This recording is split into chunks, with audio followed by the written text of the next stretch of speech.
शाओजिंग का ex boyfriend सू नीचे आके उससे बात करने लगता है। पहले तो वो उसे गेम जीतने के लिए कॉन्ग्रेचुलेट करता है, उसकी बहुत तारीफ करता है और फिर वो पर्सनल बात लेके बैठता है। उसकी बातों से तो साफ साफ पता चल रहा था कि वो यूटो को लेके कितना ज़्यादा क्यूरियस था। ये वो बातें करके वो ये जानने की कोशिश कर रहा था कि शाओजिंग के साथ उसका कुछ चल रहा था या नहीं।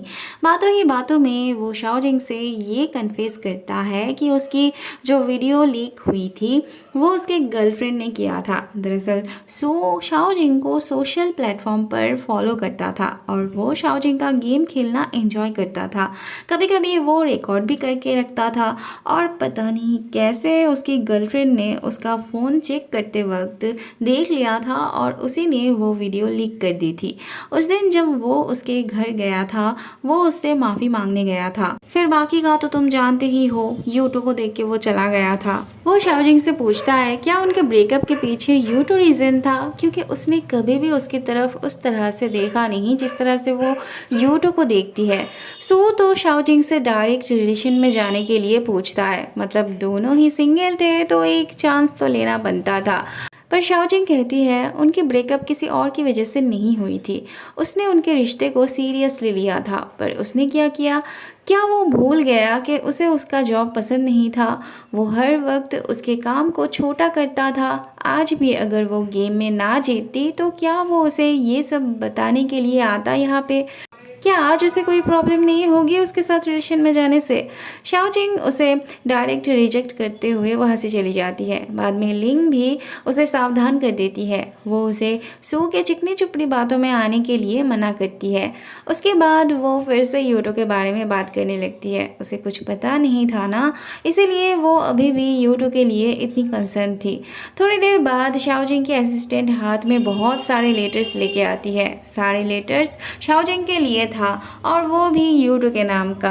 बाद में शाओजिंग आराम से उन्हें लेके बैठती है। वो लेटर खोलने में थोड़ा सा झिझक रही थी। उसका चेहरा देख के पता चल रहा था कि वो यूटो से कितनी नाराज थी। शाओजिंग पहला लेटर खोल के देखती है जहाँ यूटो ने उसके स्कूल वाले सवालों के जवाब दिए थे। तब तो उसने उसको बहुत रूडली जवाब दी थी, पर आज वो उसे पकड़ पकड़ के जवाब दे रहा था, मानो जैसे वो कोई लेटर नहीं बल्कि नोटबुक हो। दूसरे लेटर्स में भी वो स्पेस, रॉकेट, इन सब के बारे में लिखा था। फ़ोन के ज़माने में चिट्ठी का यूज़ एक रोमांटिक वे था। शाओजिंग को वो वाला दिन याद आती है जब उसे यूटो और शेन के रिश्ते के बारे में पता चला था। वो बहुत टूट पड़ी थी। दोबारा रिजेक्ट होने के बाद अब वो स्ट्रॉन्ग बन चुकी थी। पहले होता तो वो शायद इन लेटर्स को देख के उछल पड़ती, पर अब वो यूटो से कहती है उसके जवाब देने के लिए थैंक यू, पर अभी उसकी कोई ज़रूरत नहीं थी। यूटो ने शायद ऐसा रिप्लाई एक्सपेक्ट नहीं किया था। नए साल के सेलिब्रेशन के लिए शाओजिंग के मॉम डैड आए हुए थे। आज उन्हें देख के शाओजिंग एकदम छोटी बच्ची लग रही थी। पूरा दिन वो उनके साथ बिताती है। अब जब शाओजिंग अपने आप को कंट्रोल कर लिया था, खुद को यूटो से दूर रखना चाह रही थी, तभी बार बार यूटो उसके सामने आ रहा था। शाओजिंग अपने घर जाने वाली थी और यूटो उसे ड्राइव करके ले जाने वाला था। शाओजिंग बहुत कोशिश करती है इग्नोर करने की, पर एट द एंड उसे यूटो के साथ ही जाना पड़ता है। यूटो कहता है उसका रिप्लाई उसे बहुत डरा दिया था। इसके बाद बहुत कुछ बोला जा सकता था, पर शाओजिंग इसे भी इग्नोर कर देती है। वो जब बाथरूम जाना चाहती है तब यूटो उसके लिए बाहर इंतज़ार कर रहा था। यूटो धीरे धीरे उसके करीब जा रहा था और शाओजिंग उससे दूर। यूटो से और बर्दाश्त नहीं हो रहा था। वो पूछता है क्या सच में उसका जवाब उसके लिए अब कोई मायने नहीं रखता। क्या उसे पता है वो जब काम पे गया था तब वो हर रोज़ उसके लिए एक चिट्ठी लिखता था, पर वो थकता नहीं था। शाओजिंग पूछती है अभी उसने क्यों उसके उन पुराने सवालों का जवाब दिया। क्या उसे मज़ा आ रहा था इसके जवाब देने में, और वो सोच रहा था कि वो कितनी स्टूपिड थी। यूटो कहता है वो उसके चैट बॉक्स को देख के रिग्रेट फील कर रहा था। सिर्फ अभी नहीं बल्कि बहुत पहले से ही रिग्रेट फील कर रहा था, बस मानने के लिए हिम्मत नहीं हुई। उसे बाद में एहसास हुआ कि उसे अब वो चीज़ पाना है जो उसने खुद की गलती से खो दिया था। लोग प्यार में सुध-बुध खो देते हैं, आगे की नहीं सोचते, पर वो उनसे उल्टा था। वो बहुत सोचता था, आगे की सोचता था। उसका इनकम ज़्यादा नहीं था, इसीलिए उसे डर लगता था कि वो उसका कैसे ख्याल रख पाएगा। यूटो उसे हक करते हुए अपनी दिल की बात करने लगता है। शाओजिंग का इग्नोर करना उसके दिल पे कांटे की तरह चुभ रहा था। अपने दिल को रोक पाना यूटो के लिए बहुत मुश्किल हो रहा था। यूटो कहता है दूसरी बार वही उसे प्रपोज करना चाहता था, पर उसी ने कर दिया तो वो एक्सेप्ट नहीं कर पाया क्योंकि उसे बोलना था।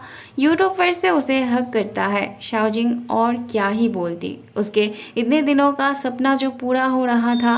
रास्ते में शाओजिंग मुंह फुला के बैठी थी, एक भी बात नहीं कर रही थी। ऑब्वियसली वो खुश थी, पर यूटो ने उसे कुछ ज़्यादा ही मैच्योर बना दिया था अपनी तरह। घर छोड़ते वक्त भी शाओजिंग उससे बस थोड़ा सा ही बात करती है। कहना तो वो बहुत कुछ चाहती थी, उससे भी ज़्यादा वो उसे सुनना चाहती थी, शायद उसे हग भी करना चाहती थी, पर यूटो भी बात नहीं बढ़ाता। वो उसे वापस ले जाने वाला था, इसीलिए उससे पूछ लेता है वो कब जाने वाली है। यूटो के जाते ही शाओजिंग की फैमिली उसे अंदर ले आती है।